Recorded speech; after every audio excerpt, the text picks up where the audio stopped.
Learning Center. There's a lot of data that we take out of these plots. We collect the insect samples to identify the insects, to count the insects, characterize the reproductive ability of the thrips on the various treatments that we test.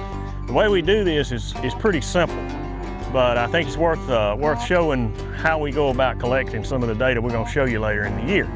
This is a simple mason jar with soapy water in it, no more, no less. What we do is pick out 5 representative plants per plot.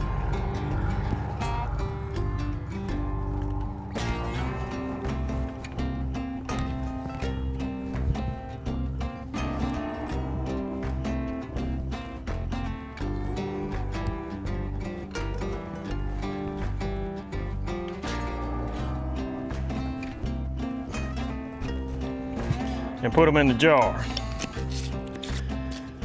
After a while, this will be ready to process. It sits a little while, the insects die, of course. In this particular case, we're processing these in the field since this product's at such an early stage and is actually regulated at this point. We don't move the plants around excessively if we don't have to. So now we're going to go up to the processing equipment. I'm going to show you how we actually collect the insects from the sample after it's ready. So now here we are at our homegrown processing facility, and you see it's not anything terribly sophisticated.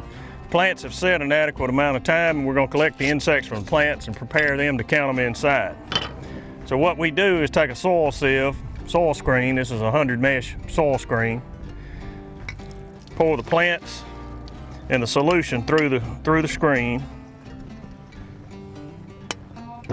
We've got just plain water. Wash all this out and make sure we collect all the insects that are actually in the sample.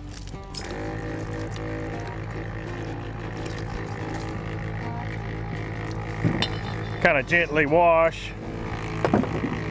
each of the plants and get as many of the insects off the plants as we can.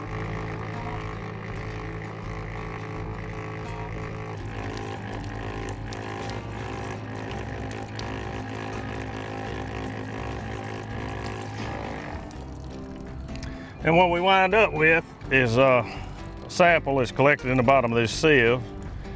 We use ethanol, and we wind up with a sample that looks like that. That's the insects, the dirt, a few unusual things all collected into the bottom of the sieve. We can now take this, put it in a scintillation vial like this, and take it up to the lab and count it at our leisure.